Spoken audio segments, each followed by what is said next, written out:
So do you ever use your own photography in your art journal pages? Sometimes adding in your own photography can be challenging. It can feel like it feels in competition with some of the other elements on your art journal page. So today I want to share with you a variety of mixed media techniques and how to incorporate your photography in a really seamless way into your art journal pages. If we haven't met yet, my name is Nadine and welcome to Hop Along Studio. So let's get started.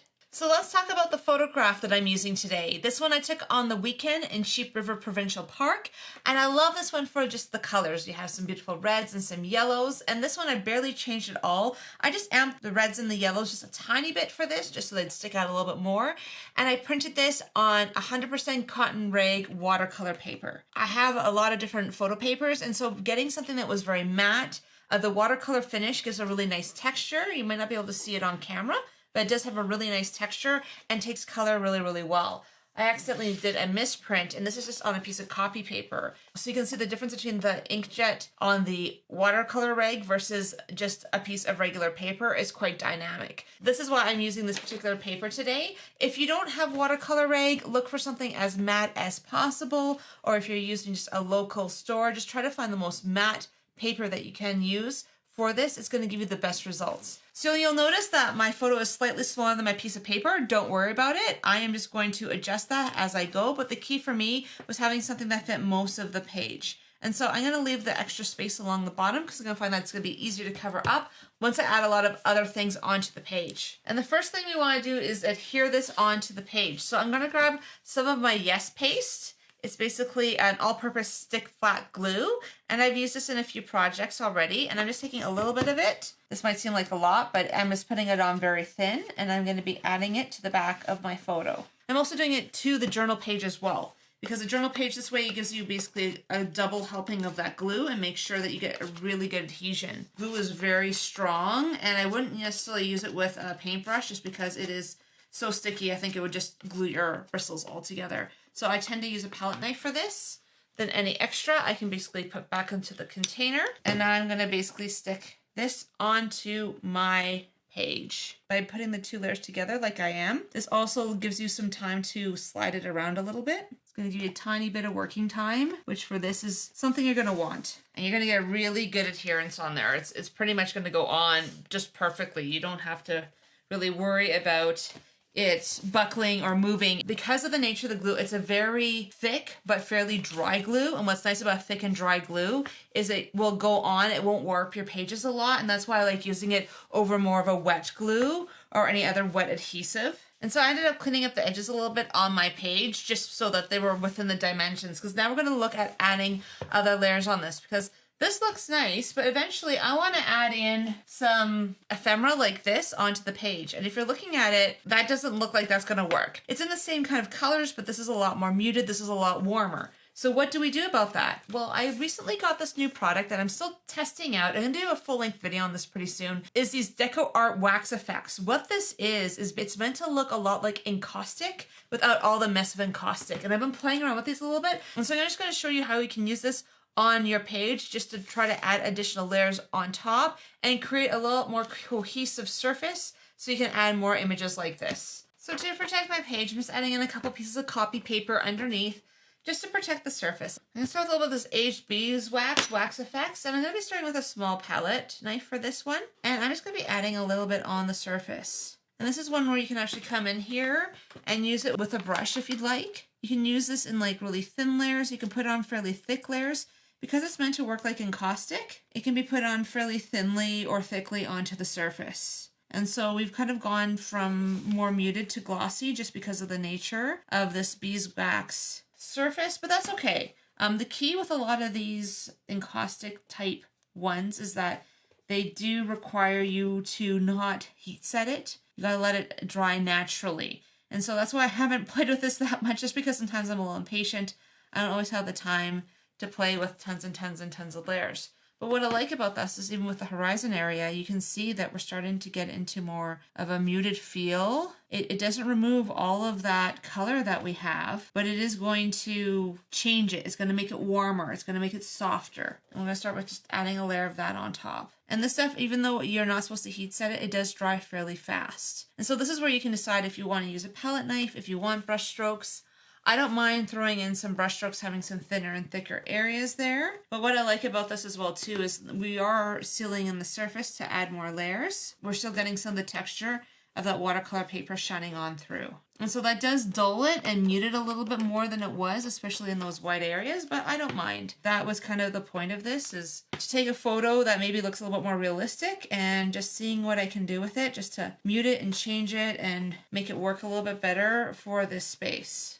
So that first layer's dry. Even if it's cool, that's okay. What you want to do is you want to make sure that your stencil does not stick to the surface. You don't want it ripping or tearing your paper underneath. Now I'm going to come in with some of the translucent color of the wax effects. And I'm just going to be adding this through a stencil. The idea of this is, again, I'm trying to create a little bit more height. I'm trying to, again, continue to add layers. I'm going to be adding in a little bit of different medium to these layers. I might also add in some of the beeswax into this, just to give it a little bit of a mixed effect look to it. So I find something the beeswax itself can be a little bit strong. I was looking for something a little bit lighter. This is going to dry translucent. So for me, this is kind of a bit of a better choice at this point.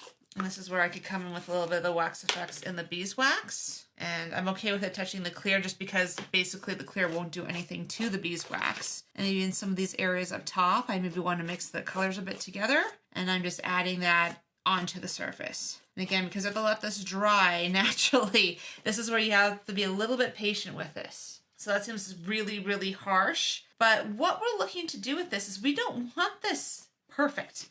We're not looking for something that looks photorealistic. This background is just going to end up being part of layers and textures. It's no longer be just a photograph. And that's what I really want to emphasize in this, is sometimes we get worried about hiding some of the look of the photograph. And as much as I love this photograph, I don't want to make it just a photograph, because this isn't meant to be a scrapbook. You could totally do something like this and make it a scrapbook, but that was not the intent for today's project. So because of that, I'm playing around with a little bit with this and just seeing what we can kind of come up with regarding color and texture. So this medium did take a little bit longer to dry than I expected, but you can see that it's now created a little bit of texture. You can see in some areas a little bit of that beeswax finish.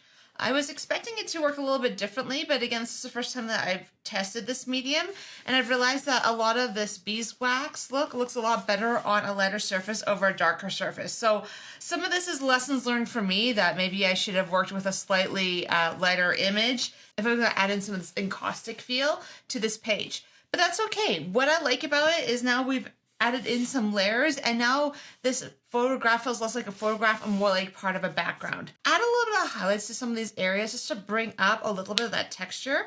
I'm going to be adding in a little bit of this interference gold fine medium. I usually use a brush for this, but in this case, I don't even want the effect of a brush. I want to take a little bit on my finger and just add it to some of these areas. And I am just adding it just to the edges in a few spots, especially on these dark areas, just to bring out a little bit of the color of these hexagons. Just add a little bit of variation. So some places I got it in between, a little bit on the surface, but that's okay. So I'm gonna start by just adding a few dabs on these hexagons, and then I'm gonna rub a little bit. You can see on the dark surfaces, those look really, really bright and shiny. On these lighter surfaces, it's a little bit more of a subtle effect. So again, if you like to add a little bit of shine, if you wanna add a little bit of variation, this is one thing you can do, or if you like it just with a little bit of texture, you can pass. There's lots of options. Even though I like to use a brush, there's no reason you can't finger paint. For a lot of us, especially if we're new to brush work, it can feel like a better way of controlling your paint. And there's no harm in finger painting, no harm in using the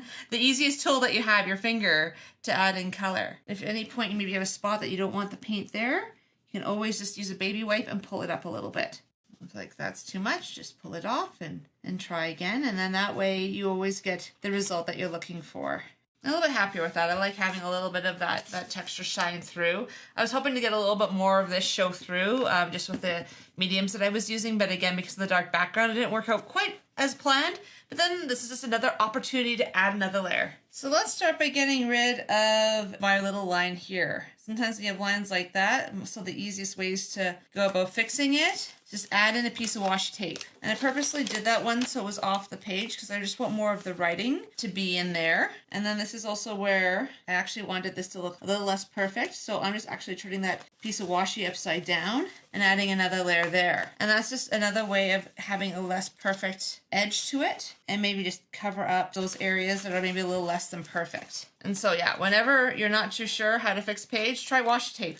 Washi tape goes a long way, and then I can ink over top of this to even make it darker in appearance or add in even a little bit of that iridescent paint, but it's a great way of just covering up that extra line that we don't want to have in there.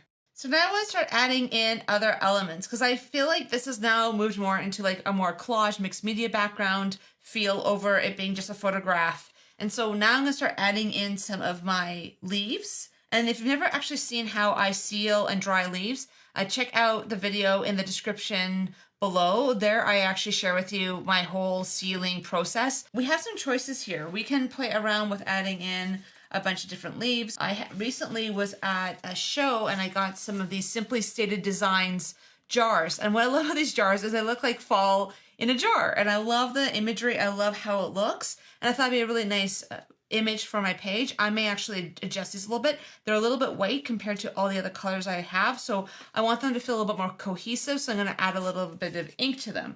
But let's start figuring out our placement because that's usually where I start with things. I'll take a picture and then I will start adding them to my project.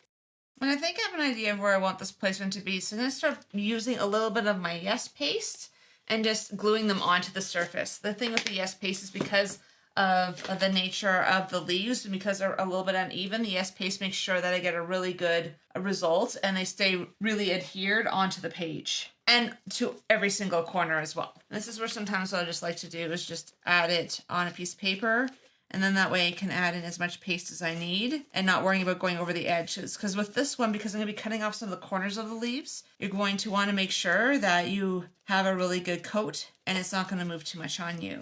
And these leaves have been sealed on both sides before adding them onto the page. And you just want to do this until you've added in all of your leaves onto the page. So the leaves have been placed down and I love how they look on the page. But now when we add these ones, you can see there's just a little bit too light for the page. Those white areas just feel like it's out of place with all the other more muted tones on this page. So I'm going to put this off to the side. This is where I'm going to take my blending tool, and because I cleaned this, it shouldn't actually have any other color, but we're just going to double check on the back of these just to make sure that we're getting just the antique linen, and yes, we are. So this is a very light color. This color is very close to white, but the nice thing about it is, again, it's a little bit muted, it's a little bit warm. So it takes us from a very strong white color to a slightly muted color. It's called antique linen, and it's one of the Tim Holtz stamp pads, which is one of my favorite dye ink based stamp pads for doing a lot of blending because the color range is really good. There's a lot of different options and I just find that I usually end up getting really good results. So I have some spots like the reflections on the water. I want that to actually stay pretty close to the color. So I'm just gonna give a tiny little rub there. There's a few spots that I actually want to keep a little bit white because it's nice to have just a pop of contrast. But the key with this is not to have it be so contrasty that it takes away from the other things that we're doing on the page. Because again, you do want to have a couple light colors, you just don't want them too bright. But I'm going to add in just a little bit more on the edges because I do want to mute those just even a tiny bit more. So I have this vintage photo. I'm coming on to just barely the edge of this. I don't want to have too much of it. So I'm actually almost inking more on my mat than I'm inking on the surface. And that way you don't end up with a really strong blob of color. Instead, you end up with a very subtle edge of color. And inks are kind of a nice way to be able to just slightly adjust color. Paint can sometimes be almost a little harsh or hard to control. And that's where inks kind of come in handy for just do those very soft layers of color. Just gonna just quickly use a little bit of Yes paste and add these on to our surface. So for me, I never feel like a page is quite complete without a few final details, and I always love adding a few little final details to this. So one of the things I always love to do is to use the Stabilo All pencil on my page. And so in this case, because I have these areas, I'm basically adding a little bit of Stabilo All pencil around here, and I'm going to use my water brush just to wet it. I often used to use a regular paintbrush for this, but because I happen to have my water brush on hand, I purchased these from Amazon a little while ago. They're the Arteza ones. They've been working quite well for me. They have a little bit bigger reservoir than some of my other ones, so they've been a really nice option. I just wanted to add in color. I'm just using that just to create a little bit of shadows. Has a little bit of background for those jars to sit on. It doesn't have to be much, but it's, again, little Little subtle things to help ground your elements just a little bit better. As always, I love to add, again, a little bit more shimmer. So I'm going to come back in and just kind of hit a few high points with my my iridescent medium. It's just a nice way of just catching some of those high points on those leaves.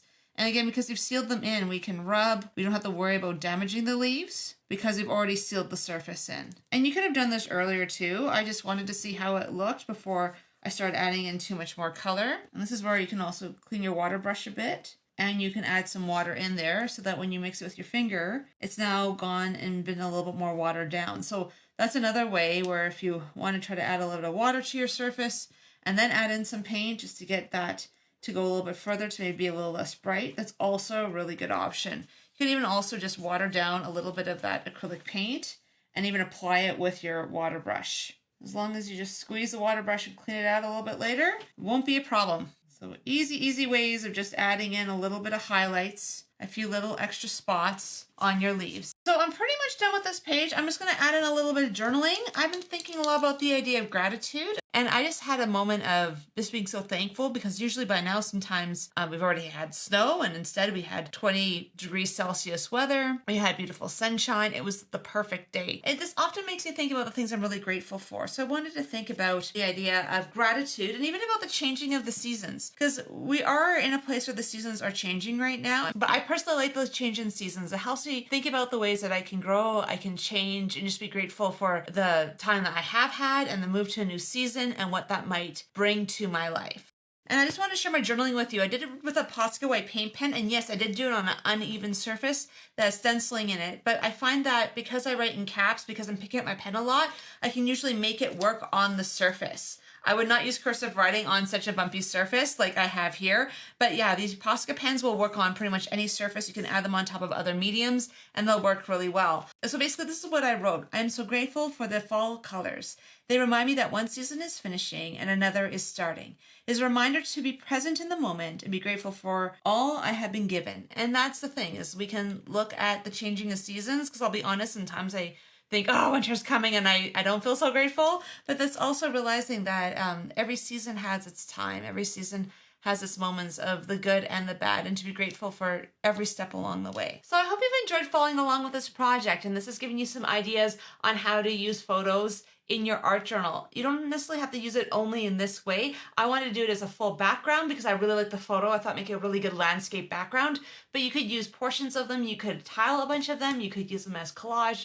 There's lots of fun ways you can play around with your own photos and add them to your creative works. And so I hope you've enjoyed this video and it's giving you some new mixed media techniques and how to add them all together. And I hope these ideas about gratitude and the fall seasons have really spoken to you today. And I would love to know what you think of this project and anything that I shared in today's video. And if you're looking for another video about fall leaves and fall color and just how to create beautiful projects in your art journal, click here. This is one that I did last fall that I thought you'd really enjoy. So I'll see you in that next video.